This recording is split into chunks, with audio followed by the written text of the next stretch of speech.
Hello friends, मैं संजीव और आपको अपने यूट्यूब चैनल में स्वागत करता हूं।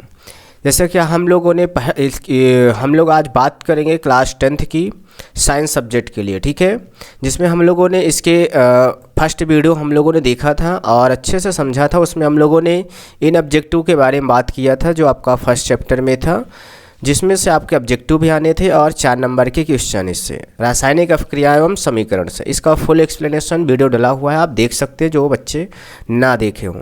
और आज हम लोग इसका सेकंड पार्ट देखेंगे, जिसमें हम लोग दीर्घोत्तरीय प्रश्न 4 अंक वाले हम लोग सवाल क्वेश्चन से पूरे देखेंगे और समझेंगे अच्छे से, जिससे आपको आसानी से याद हो जाए और आपको जब भी कभी याद करें तो आपको एक बार में समझ में आ जाए। तो चलिए हम लोग एक एक करके क्वेश्चन इस पर हम लोग बात करेंगे, ठीक है। बिल्कुल, तो सभी लोग बच्चे ध्यान देंगे और हम लोग इसमें करते चलेंगे, ठीक है। चलो तो बात करते हैं इसमें फर्स्ट क्वेश्चन की। फर्स्ट क्वेश्चन में आपका क्या दिया गया है, आप देख सकते हैं इसमें कि आपका फर्स्ट क्वेश्चन में दिया गया है कि वायु में जलाने से पूर्व मैग्नीशियम रिबन को साफ क्यों किया जाता है। ये आपका एक रीजनल क्वेश्चन है जो कि आता है क्वेश्चन में, ठीक है, पेपर में। तो वायु में जलाने से पूर्व यानी कि वायु यानी कि आपका O2 ऑक्सीजन, यानी कि वायु में बहुत सारी गैसें होती हैं बट मेन उसमें ऑक्सीजन होती है। जलाने से पूर्व मैग्नीशियम रिबन को साफ़ किया जाता है, यानी कि मैग्नीशियम का रिबन जो होता है उसको हम लोग क्लीन करते हैं, उसके बाद उसको जलाते हैं। ऐसा क्यों, बिना साफ़ किए जलाएं तो क्या होगा। देखिए इसमें क्यों ऐसा किया जाता है, इसका रीज़न पूछ रहा था। मैग्नीशियम रिबन के ऊपर जो होती है मैग्नीशियम ऑक्साइड की परत जम जाती है। उसे हटाने के लिए वायु में जलाने से पूर्व मैग्नीशियम रिबन को साफ़ किया जाता है। अगर यहाँ पे मैग्नीशियम ऑक्साइड जो होती है अगर जम जाती है तो अगर हम वायु के संपर्क में ले जाएंगे और उसको जलाएंगे तो बिल्कुल भी नहीं जलेगी, क्योंकि मैग्नीशियम रिबन और वायु के बीच में मैग्नीशियम ऑक्साइड यहाँ पे रहेगा, जो कि एक उनको आपस में क्रिया नहीं करने देता है, जिससे कि वो नहीं जल पाएंगी, ठीक है ना। इसलिए जलाने से पहले हम उसको साफ़ करते हैं, रिबन को साफ़ कर देते हैं, जिससे कि मान लीजिए एक क्षण हमारी इसमें परत जम गई है, ठीक है। क्या हो गई है, इसमें परत जम गई है। तो इसमें अगर हम इसको जलाएंगे तो क्या होगा कि जो वायुमंडल की O2 गैस है इसके बीच में ये जो है उसको एक आवरण प्रदान करेगी, जिससे कि बिल्कुल भी क्रिया नहीं होगा। जब तक ऑक्सीजन से संपर्क में नहीं आएगी रिबन तब तक वो नहीं जलेगी, ठीक है ना।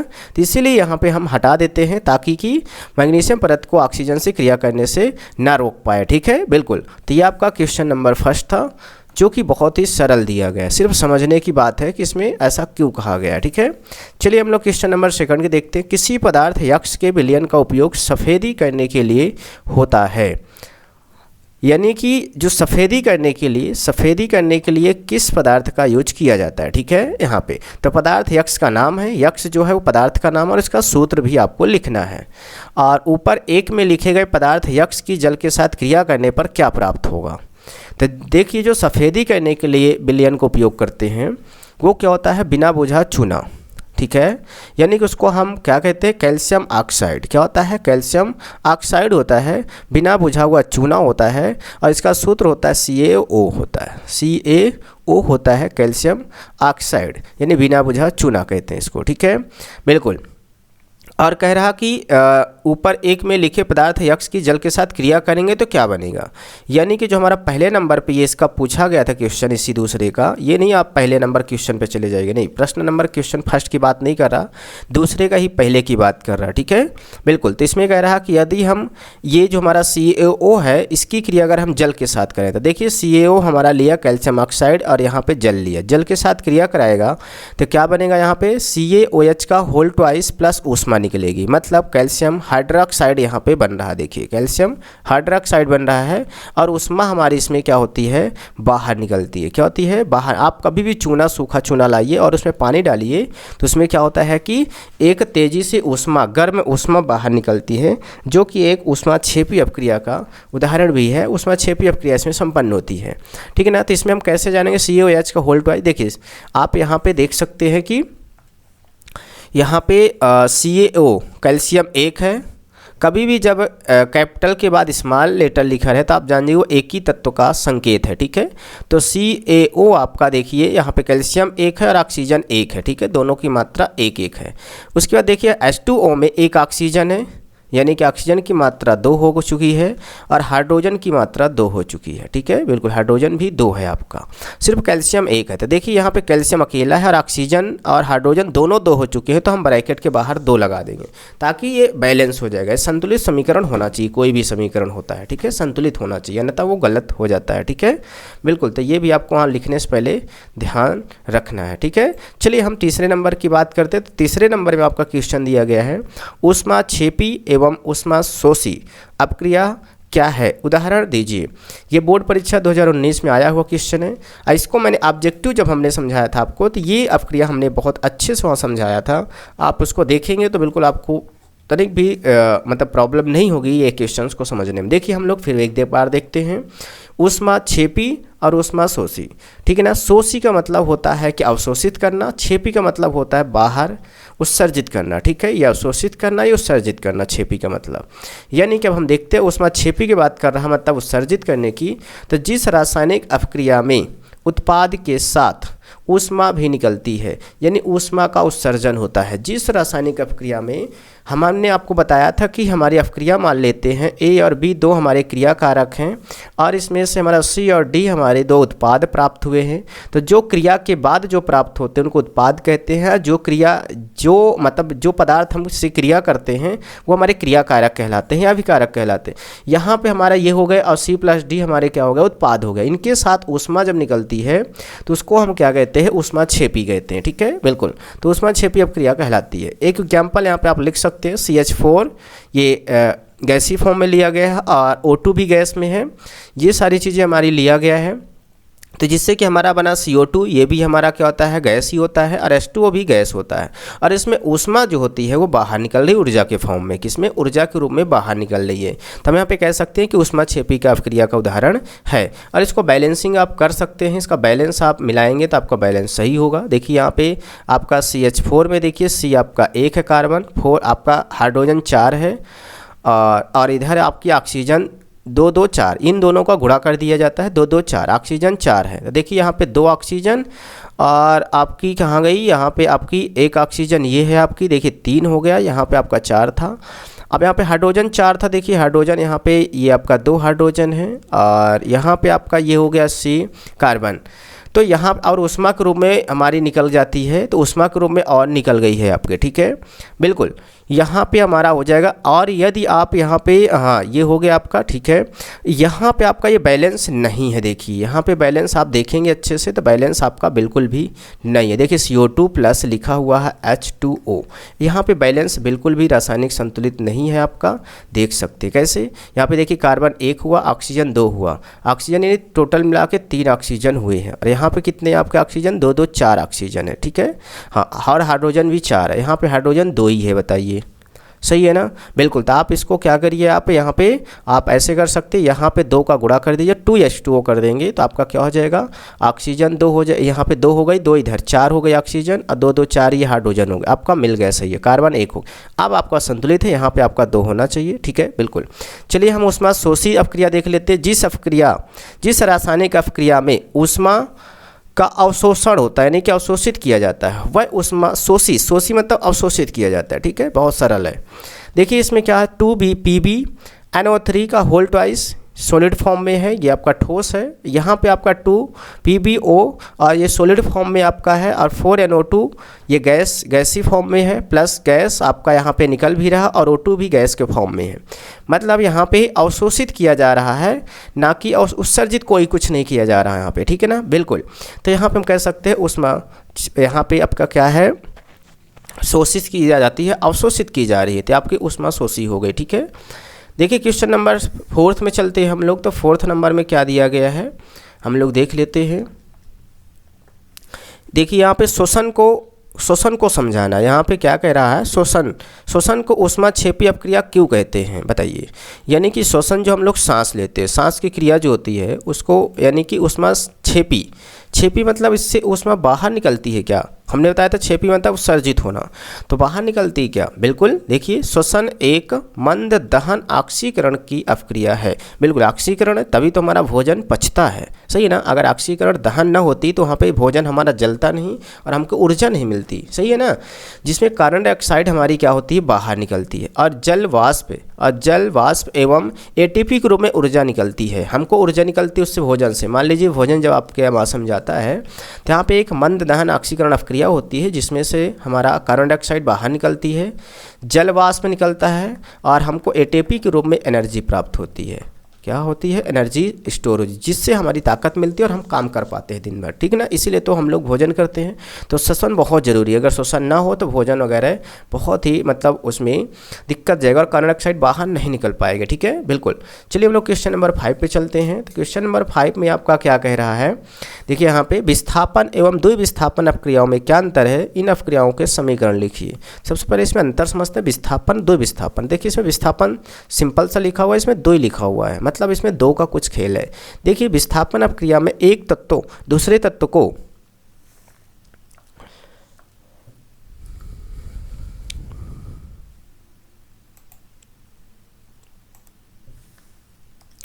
क्या कह रहा है, इसमें एक तत्व दूसरे तत्व को उनकी लवण से पृथक करके उसका स्थान स्वयं ग्रहण कर लेते हैं। देखो इसमें कर एक तत्व दूसरे तत्व को, बस इसमें एक तत्व और दूसरे तत्व को रिप्लेस करता है, यानी कि हटाता है और उसके स्थान पे आ जाता है। तो मतलब एक एक तत्व का काम है यहाँ पे, ठीक है बिल्कुल। दूसरा देखते हैं, जबकि द्विविस्थापन में अपक्रियाओं में से अपकारकों के बीच आयनों का आदान प्रदान होता है। किसका, आयनों का आदान प्रदान। एक आयन इधर से जाता है तो एक आयन इधर से जाता है, ठीक है ना। तो जब आयनों का आदान प्रदान, इधर प्लस है तो इधर माइनस, जब आयनों का होता है तो ये क्या हो गए, आपके हो गए 2। इसमें क्या होता है कि इसमें क्या होता है, ये वाला इधर चला जाता है, ये वाला इधर चला आता है, ठीक है बिल्कुल। यानी कि ये इसको विस्थापित कर देता है, बल्कि इसके स्थान पर नहीं आता, आदान प्रदान बिल्कुल नहीं होता इसमें एक स्थान उसको हटा करके उसके स्थान पर ये बाहर चला जाता है, ठीक है बिल्कुल। एक दूसरे के स्थान पे नहीं आते हैं, ठीक है बिल्कुल, हटा दिए जाते हैं, ठीक है, बाहर कर दिए जाते हैं उनको हटा करके, ठीक है बिल्कुल। इसलिए हम इसको विस्थापन कहेंगे और दो विस्थापन में क्या हो जाएगा, आयनों का आदान प्रदान होता है। चलिए एग्जाम्पल समझते हैं, बेहतर समझ में आएगा। देखिए Fe लिया गया आयरन और CuSO4 ले लिया कॉपर सल्फेट। तो यहाँ पे जो आयरन था हमारा वो Cu को भगा देगा, ये Cu को बाहर कर दिया और खुद Cu के स्थान पे आ गया FeSO4, ठीक है बिल्कुल। तो यहाँ पे ये चला गया है, ना कि ये है ना बिल्कुल बाहर चला गया ये। तो यहाँ पे ये हमारा विस्थापन हो गया। दो विस्थापन में देखिए NO2SO4 और BaCl2 दिया हुआ है, ठीक है। ये मैंने 2 यौगिक है और इसमें क्या किया गया है, Na जो हमारा सोडियम है वो Cl के साथ क्रिया किया और जो हमारा बेरिलियम है वो सल्फेट के साथ चला गया। मतलब इसमें आयनों का आदान प्रदान कैसे हुआ, देखिए सोडियम जो होता है हमारा क्या होता है आपका, ये धन आयन होता है क्योंकि ये हमारा S ब्लॉक का तत्व है, ठीक है बिल्कुल। SO4 और बेरियम क्लोरीन आपका क्या होता है, ऋण आयन होता है, ठीक है। बेरियम भी हमारा क्या है बताओ, ये भी धन आयन है क्योंकि ये भी S ब्लॉक का है, ठीक है। क्लोरीन हमारा P ब्लॉक का है जो कि ऋण आयन होता है, ठीक। SO2 भी हमारा ये क्या है आपका, ये भी P ब्लॉक का है, ठीक है। तो इसलिए ये भी ऋण आयन होता है। S ब्लॉक के सभी तत्व धनात्मक होते हैं और P ब्लॉक के सभी क्या होते हैं, ऋणात्मक होते हैं, ठीक है। तो इसलिए ये आदान प्रदान हो रहे हैं, एक प्लस तो एक माइनस, एक माइनस तो एक प्लस। इसको कहते हैं आपका आयनों के बीच आदान प्रदान कहा जाता है इसको, ठीक है बिल्कुल। चलिए हम लोग आगे नेक्स्ट क्वेश्चन की बात करते हैं तो आपको समझ में आएगा।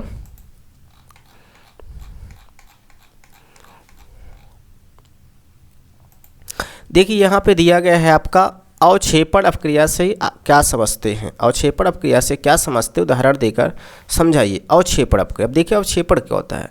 अवक्षेपण अपक्रिया जब दो क्रियाकारकों के विलयन आपस में अपक्रिया करके अविलेय ठोस उत्पाद बनाते हैं। यानी कह रहा कि जब दो क्रियाकारकों के विलयन आपस में अपक्रिया करके, आपस में ही अपक्रिया करते हैं और अविलेय ठोस उत्पाद बनाते हैं। क्या बना रहे हैं, ठोस बना रहे हैं। यहाँ पे विलयन थे और यहाँ पे ठोस बना रहे हैं। तो उस विलयन में उस ठोस के कण अवक्षेपित हो जाते हैं। उस विलयन में उस ठोस के कण क्या हो जाते हैं, जो ठोस होता बनता है अवक्षेपित हो जाते हैं। इस क्रिया को अवक्षेपण कहते हैं।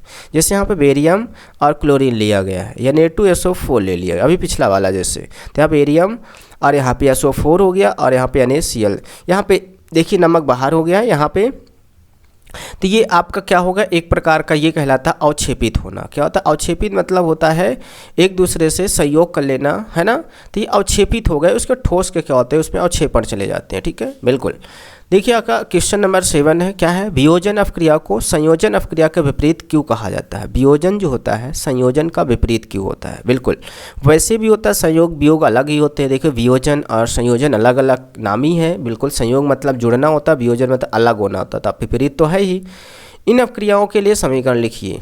तो हम क्या कह सकते हैं, वियोजन अपक्रिया में एकल अभिकारक वियोजित होकर 2 या 2 से अधिक उत्पाद बनाता है। तो क्या होता है वियोजित होकर, मतलब टूट करके, क्या होता है टूट करके वो क्या करता है, एक से ज़्यादा, है ना, क्या करता है एक से ज़्यादा आपका बनाता उत्पाद, ठीक है ना, एक से ज़्यादा उत्पाद बनाते हैं आपके। बिल्कुल।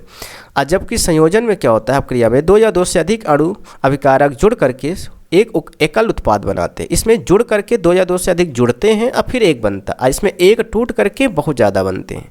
पता है सेम उल्टा है, ठीक है ना। ये देखिए वियोजन का देख लिए, CaCO3 जो हमारा है, तो यहाँ पे हमारा CaCO3 CO बच गया हमारा और यहाँ पे CO2 हमारा अलग हो गया, सही है ना। तो ये हमारा टूट गया कितने में, 1 2 में हमारा टूट गया, ठीक है। और यहाँ पे हमारा ये 2 मिल करके एक बनाया। देखिए सेम उल्टा है, ठीक है ना। ये को तब वियोजन में क्या होता है कि एक हमारा टूट करके 2 बनाया और यहाँ पे 2 थे जुड़ करके 1 बनाए। बताइए सेम उल्टा है कि नहीं। यस, तो इसी को हम लोग ऐसे ही समझेंगे और जिससे आपको आसानी हो याद करने में।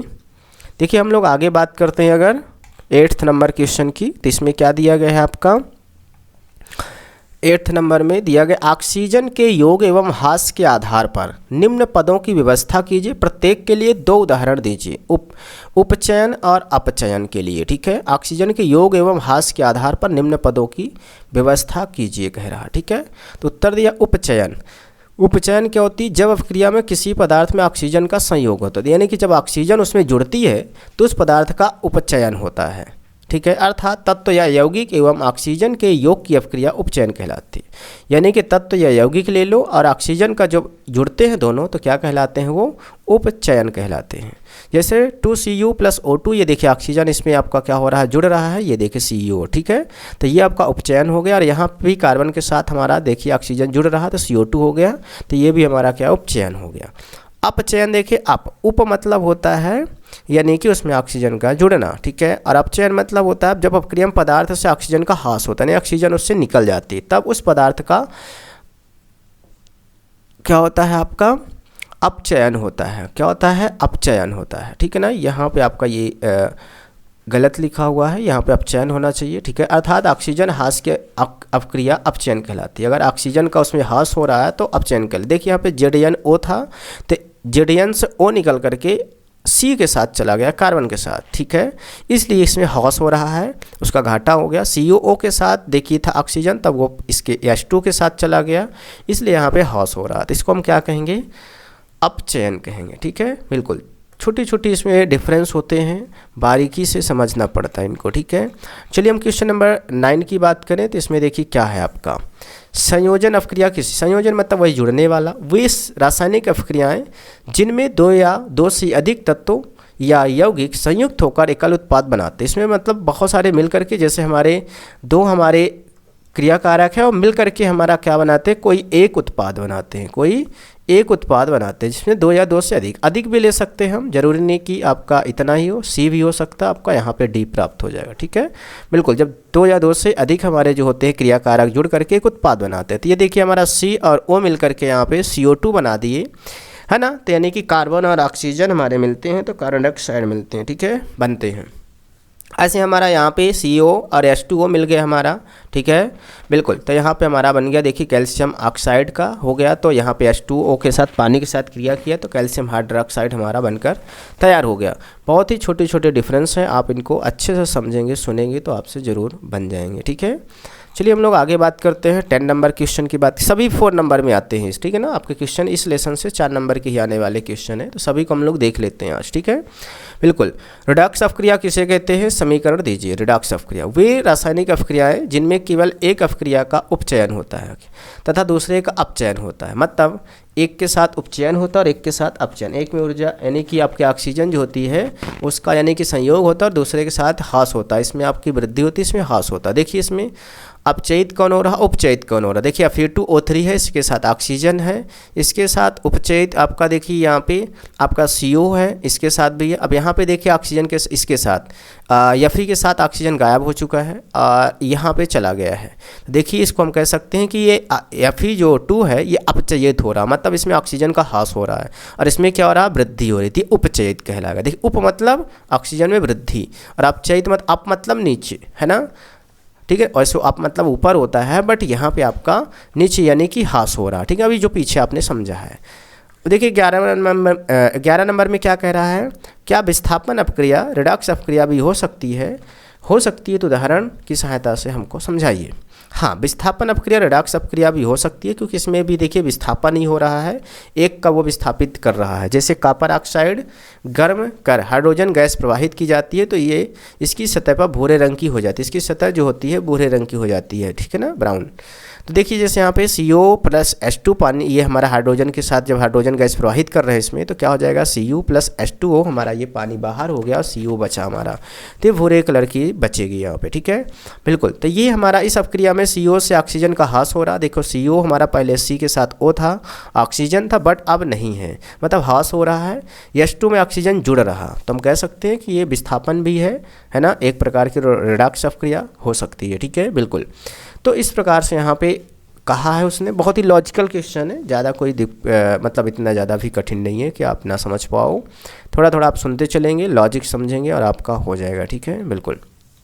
12 नंबर क्वेश्चन देखो क्या कह रहा है आपका। 12 नंबर क्वेश्चन में ये आपका कह रहा कि जब लोहे की कील हो कॉपर सल्फेट के विलयन में डुबाया जाता है। क्या किया जाता है, कॉपर सल्फेट के विलयन में डुबाया जाता है तो विलयन का रंग क्यों बदल जाता है। यानी कि जब लोहे की कील हो कॉपर सल्फेट के विलयन में, कॉपर सल्फेट का विलयन लिया जाता है। कॉपर आप जानते हैं तांबा होता है ना, जो कि एक उसमें एक कसैला होता है, लोहे की कील ले रहे हैं तो इसमें विलयन का रंग क्यों बदल जाता है। देखिए CuSO4 हमारा कॉपर सल्फेट का सूत्र होता है ये, और ये हमारा लोहे का कील हो गया Fe आयरन, ठीक है। इसमें जब लेते हैं तो क्या करता है, हमारा आयरन जो होता है वो सल्फेट के साथ क्रिया करके संयोग कर लेता है और कॉपर अलग हो जाता है। कॉपर क्या होता है, कसैला होता है जिसका हरा नीला कलर का होता है ये, जिससे विलयन हमारा जो होता है हरा नीला हो जाता है। तो यही कारण यहाँ पे दिया गया है कि जब लोहे की कील को कॉपर सल्फेट के नीले विलयन में डुबाया जाता है तो लोहा कॉपर सल्फेट के विलयन से कॉपर को विस्थापित करके फेरस सल्फेट का हरा विलयन बनाता है। फेरस सल्फेट का ये जो हमारा फेरस सल्फेट है FeSO4 इसका हरा विलयन बनाता है, इसलिए विलयन का रंग बदल जाता है। इसलिए रंग बदल जाता है क्योंकि वो क्रिया कर लेता है और उसमें ये चीज़ बना लेता है, ठीक है, बिल्कुल। तो ये आई होप कि आपको समझ में आया होगा क्या कह रहा है, ठीक है, बिल्कुल। वो विलयन बना लेता है इसे विस्थापित करके। क्वेश्चन नंबर देखिए हम लोग 13 देखते हैं क्या कह रहा है। 13 नंबर क्या दिया गया, निम्नलिखित अपक्रियाओं के संतुलित समीकरण लिखिए। संतुलित समीकरण आपको हमने बताया था बैलेंस बनाना होता है, यानी कि जैसे हमारी कोई अपक्रिया है A+B और ये हमारा हो गया C+D, इधर ये उत्पाद हो गए हमारे, ये हमारे क्रियाकारक। तो जितने उत्पाद की मात्रा हम इधर लेंगे वही मतलब क्रियाकारक की मात्रा वही उत्पाद में भी होने चाहिए, ठीक है। अगर इधर A हम 4 ले रहे हैं तो इधर भी हमारा जो A से बनेगा वो 4 ही होना चाहिए। अगर ऑक्सीजन इधर हमारा 5 है तो इधर भी ऑक्सीजन 5 ही होनी चाहिए, वो किसी भी फॉर्म में हो मैटर नहीं है, बट यहाँ पे नंबर उनके सेम होने चाहिए। इसको कहा जाता है संतुलित करना, ठीक है। तो चलिए हम लोग देखते हैं थोड़ा और संतुलित कैसे करेंगे, ठीक है, बिल्कुल। देखिए यहाँ पे आपका कुछ दिया गया है यहाँ पे, तो हम लोग इनको देख लेते हैं क्या दिया गया है, ठीक है, बिल्कुल। क्या दिया है, कैल्शियम हाइड्रोक्साइड तथा कार्बन डाइऑक्साइड इक्वल टू क्या बनाएगा, कैल्शियम कार्बोनेट प्लस जल बना रहा। तो इसको मतलब आपको डायरेक्टली अगर आपको फार्मूले पता है इनके, कैल्शियम हाइड्रोक्साइड, ये देखिए कैल्शियम हाइड्रोक्साइड है आपका दिया गया है। कार्बन डाइऑक्साइड का आपको पता है CO2 होता है, और कैल्शियम कार्बोनेट का ये होता है CaCO3 होता है, और प्लस जल का होता है H2 होता है। अब इनको आप बैलेंस देख सकते हैं कि बैलेंसिंग है कि नहीं है, ठीक है, बिल्कुल। तो हम लोग इनकी बैलेंसिंग चेक कर लेते हैं है कि नहीं है, ठीक है, बिल्कुल। तो देखिए कैसे आप चेक करेंगे, यहाँ पे हम चेक कर लेते हैं। देखिए यहाँ पे आपका कैल्शियम कितना है, 1 है, तो यहाँ पे कैल्शियम कितना 1 है, ठीक, चलो ठीक है। यहाँ पे ऑक्सीजन कितना भाई ये देखो होल ट्वाइस मतलब ऑक्सीजन का भी 2 है और हाइड्रोजन का भी 2 है, तो ऑक्सीजन भी 2 है और यहाँ भी 2 है, तो 2 2 कितने हो गए 4। इधर के पूरे आप तीर का निशान जो है आपका ये इधर के टोटल जोड़ लिए जाते हैं, तो ऑक्सीजन कितना हो गया 4। देखिए इधर 4 है, 1 और 3 ये 4 है, बिल्कुल सही है। चलिए ऑक्सीजन सही है। अब हाइड्रोजन मिला लो, हाइड्रोजन 2 है देखो यहाँ पे, और इधर हाइड्रोजन कितना 2 है, बिल्कुल सभी सही है। तो आपकी सभी संख्याएं बराबर है, लेफ्ट हैंड बराबर राइट हैंड हमारा सही है, यानी कि दोनों साइड अगर बराबर है तो हमारा क्या है बराबर है, ठीक है, बिल्कुल ये चीज़ आपको ध्यान रखना है। क्लियर है? यस।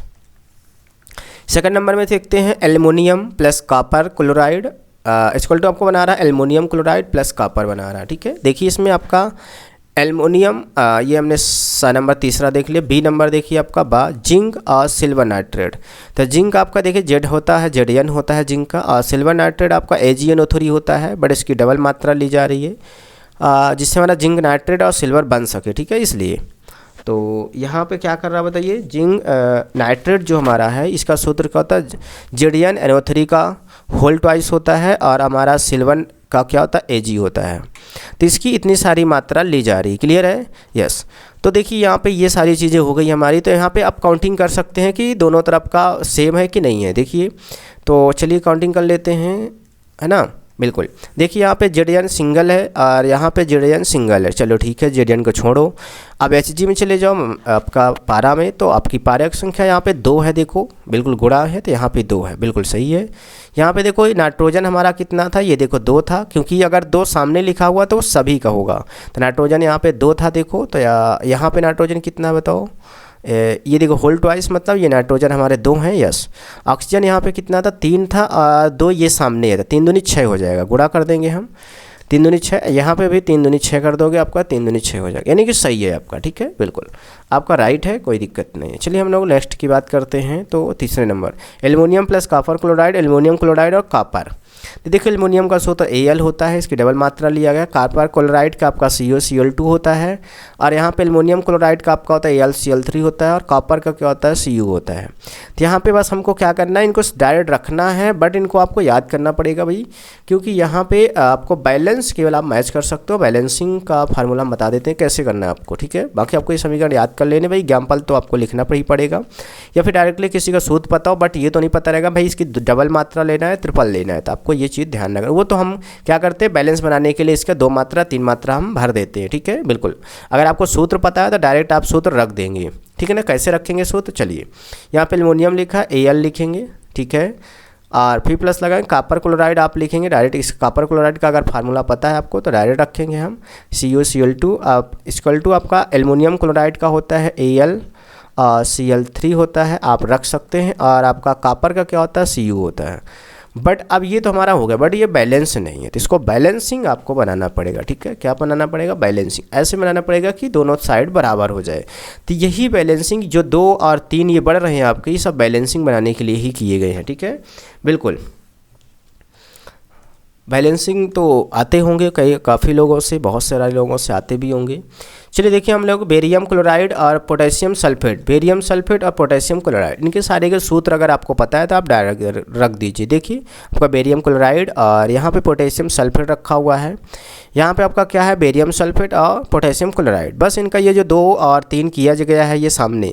हाँ, आप कभी भी बैलेंस बनाने के लिए आप यहाँ पे संख्या नहीं बढ़ा सकते कि O4 है तो O5 कर दीजिए, नहीं, वो जो यहाँ पे नहीं, बैलेंस बनाने के लिए आपको यहाँ पे आप कर सकते हैं 3 या 4 गुणा, सामने गुणा कर सकते हैं, बट नीचे आप नहीं बढ़ा सकते, ठीक है। वो अणु फॉर्म होता है, ठीक है ना, बिल्कुल गैसों का, उनको आप फेरबदल नहीं करेंगे, बिल्कुल। हाँ, उनमें बढ़ाएंगे नहीं, उनको हटाना हो तो आप हटा सकते हैं, बट वो बढ़ेंगे नहीं, ठीक है। उनको आप ये सोचो 2 हैं तो 3 कर दे वहीं पे नीचे, नहीं, वो आएंगे नहीं, बल्कि हट सकते हैं, जाएंगे, ठीक है ना। यहाँ पे आप बैलेंसिंग देख सकते हैं, बैलेंसिंग है कि नहीं है, बिल्कुल यहाँ पे देख सकते हैं। इसी तरह जैसे हमने अभी पीछे बताया, आप इसी का यूज करके मेथड का आप बैलेंसिंग बना सकते हैं, ठीक है, बिल्कुल। चलिए हम लोग नीचे देखते हैं आपके क्वेश्चन नंबर 14 क्या कह रहा है आपका, ठीक है ना। इसमें क्या कह रहा है आपका कि दवा की बोतल अधिकांशतः रंगीन कलर में क्यों होती हैं। जो दवाई की आपकी जो दवा की बोतलें होती हैं वो कलर में क्यों होती हैं, ऐसा क्यों होता है। दवा की बोतल अधिकांशतः रंगीन होती है क्योंकि दवाएं जो होती हैं प्रकाश की उपस्थिति में ऑक्सीकृत हो जाती हैं, यानी कि प्रकाश से क्रिया कर लेती हैं और वह विषैली हो जाती है, मतलब उनकी गुणवत्ता यानी कि जो जिस लिए उनको बनाई गई है वो ख़राब हो जाती हैं, विषैली हो जाती है, मतलब जहरीली हो जाती हैं, वो एक्सपायर मतलब टाइप की हो जाती हैं। तो इसलिए विकृतीकरण हो जाता है उसका, यानी कि वो अपनी प्रकृति खो देती हैं। इसलिए इसको रोकने के लिए जिससे वो प्रकाश से सीधा सूर्य के प्रकाश में मान लीजिए आप खिड़की किनारे रख दिए, कहीं भी रख दिए, प्रकाश पड़ गया तो वो क्रिया कर लिए और ख़राब हो जाएंगी। इसलिए कलर की जब बोतलें रहेंगी, रंगीन बोतलें रहेंगी, तो वो क्या करती हैं, प्रकाश को परावर्तित कर देती हैं, सूर्य के प्रकाश को, और अंदर क्रिया नहीं करने देती हैं, जिससे हमारी दवाएं क्या होती हैं, सुरक्षित होती हैं। इसलिए उनको क्या करा जाता है, बिल्कुल रंगीन बनाया जाता है। ज़्यादातर जो मतलब दवाएं जो क्रिया करने वाली होती हैं उनको कलर में कर देते हैं, जो क्रिया करने वाली नहीं होती उनको सिंपल वाइट में भी रख सकते हैं या प्लास्टिक में भी रख सकते हैं। ठीक है, बिल्कुल। देखिए हम लोग बात करते हैं यहाँ पे संतुलित समीकरण क्या होता है, संतुलित समीकरण को करना क्यों आवश्यक होता है, ये देखिए यहाँ पे रीजन बताया है। और आपसे अगर संतुलित करना नहीं आता समीकरण तो आप कमेंट बॉक्स में हमें बताइएगा, हम उस पर एक सेपरेट वीडियो बना देंगे ताकि आपको सिखा देंगे अच्छे से कि कैसे संतुलित किया जाता है। ठीक है, संतुलित समीकरण देखिए क्या होता है, जिस समीकरण में अभिकारकों एवं उत्पादों के कुल द्रव्यमान समान हो, यानी कि कहने का मतलब अगर आपने अभिकारक लिया है A+B और इधर आपका C+D मिला, तो अगर आपने यहाँ पे ये आपने लिया है क्या, मान लीजिए C+O2 आपने लिया है और इधर आपका बन रहा CO2, तो ये कह रहा है जो कार्बन और ऑक्सीजन आपने लिया है जितनी भी मात्रा में, इधर भी उतनी ही है कि नहीं है। देखिए कार्बन इधर 1 था तो इधर भी कार्बन 1 है, इधर ऑक्सीजन 2 था तो इधर भी ऑक्सीजन 2 है। भले पदार्थ आपका एक बन गया उससे नहीं मैटर करता है, बट उनकी नंबर क्वांटिटी सेम होनी चाहिए। ठीक है, वही कहलाता है कि द्रव्यमान समान हो, यानी क्या कहलाता है, उत्पादों के कुल द्रव्यमान समान हो, अर्थात अपक्रिया के पहले और उसके पश्चात। पहले मतलब होता है ये जो तीर का निशान है इसके पहले की बात कर रहा, इसके बाद की मतलब ये अपक्रिया कहलाती है, और ये पीछे जो उत्पाद बनते हैं पश्चात क्रिया कहलाती है। ठीक है, बिल्कुल। तो पहले और उसके पश्चात प्रत्येक तत्व के परमाणु की संख्या समान हो, यानी कि उनकी जो नंबर है जितने कार्बन हो इधर और उतने ही कार्बन उधर होने चाहिए, इसको कहा जाता है। वह समीकरण संतुलित रासायनिक समीकरण कहलाता है, बिल्कुल वो संतुलित कहलाता है। द्रव्यमान संरक्षण के नियम का भी पालन किया जाता है ना। इसके लिए क्या किया जाता है, रासायनिक समीकरण को संतुलित करना आवश्यक होता है ताकि द्रव्यमान संरक्षण के नियम का पालन हो सके। अगर पालन नहीं होगा तो अपक्रियाएं गलत हो जाएंगी। ठीक है, बिल्कुल। तो द्रव्यमान संरक्षण का नियम क्या कहता है कि जितने पदार्थों के द्वारा हम बनाएंगे उसको किसी भी विधि द्वारा प्राप्त किया जाए, उनकी हमेशा जो होता है आपका द्रव्यमान होता है वो संरक्षित होता है, मतलब उनका द्रव्यमान कभी भी बढ़ता नहीं है। ठीक है ना, बिल्कुल ये कहता है। चलिए हमारा फर्स्ट लेसन आपका सभी 4 नंबर क्वेश्चन जितने भी दिए गए थे आपके क्वेश्चन बैंक में हमने सारे समझा दिए हैं। फिर भी अगर कोई क्वेरीज होती है तो आप कमेंट बॉक्स में पूछ सकते हैं। ठीक है ना, बिल्कुल। और आपके इसी चैनल पे आपकी मैथ की वीडियो भी डली हुई है, साइंस की डली हुई है और हिंदी की डली हुई है। बहुत सारे सब्जेक्ट, सभी सब्जेक्ट आ रहे हैं धीरे धीरे। आपको फॉलो कर लेना है, सब्सक्राइब कर लेना है, दोस्तों को शेयर कर देना है और इसके सभी वीडियोज़ आप पढ़ सकते हैं ताकि आपको बेहतर समझ में और आपका रिवीजन होता रहे। ठीक है, तो चलिए ठीक है, मिलते हैं नेक्स्ट वीडियो में, तब तक के लिए जय हिंद।